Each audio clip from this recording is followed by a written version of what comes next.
What is the exhibition and memorial display about? So we were trying to work out how we did something for Anzac Day that wasn't official, it wasn't dawn service, the RSL got in touch with us and said, we have these crosses and we can't manage this anymore, we're getting too old.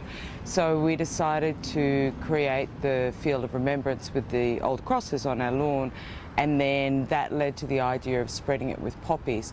We wanted to have people come upon it by surprise and have a normal lawn turn into a field of poppies.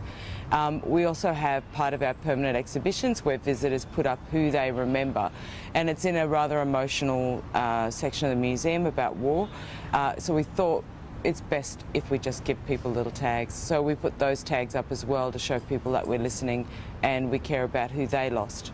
How much preparation and work went into the Newcastle Museum's Field of Remembrance for 2015?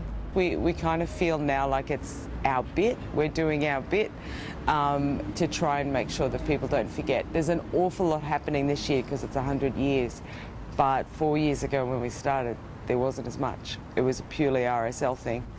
Would you say the nature of things such as attendance by the public has changed over the past 4 years? First year it was almost like flash mob feel. So people got off the train and then all of a sudden there was poppies everywhere, and so it was a big surprise to people.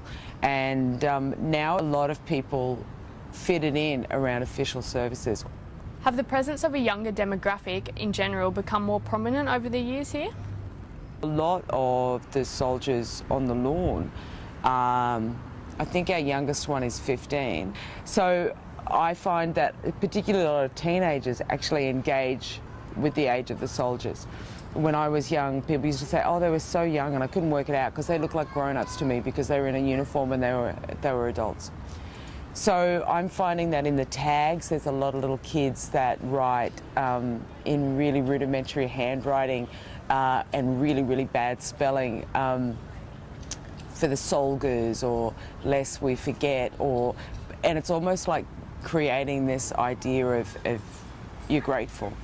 And I think that that's something that surprised the RSL, that there was a level of gratitude and engagement amongst people under 30.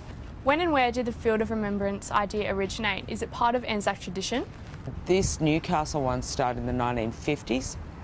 So a lot of the crosses actually date back to then. Using poppies for remembrance actually comes out of a Canadian war poet who wrote about poppies in the fields of Flanders. So for Canadians, North Americans and English people, poppies were the most important thing. They're just starting to be seen as things of remembrance in Australia. Why is it important that Newcastle Museum is a part of this tradition? So it's for people in Newcastle to have a different kind of remembrance, and also to actually be able to include names. So we've got Norwegian guys in there, we've got all different types of people because they're part of our community. So a lot of official commemorations, it's like, were you born in Wickham, were you here when you signed up, and therefore you get included. For us, we wanted a much more inclusive kind of thing. So we also, part of our role is to remember Newcastle history, and this is really significant. Homefront and war changed Newcastle in a big way, so we think it's kind of our job for two reasons. One for the people who live here, and one for the people who came before us.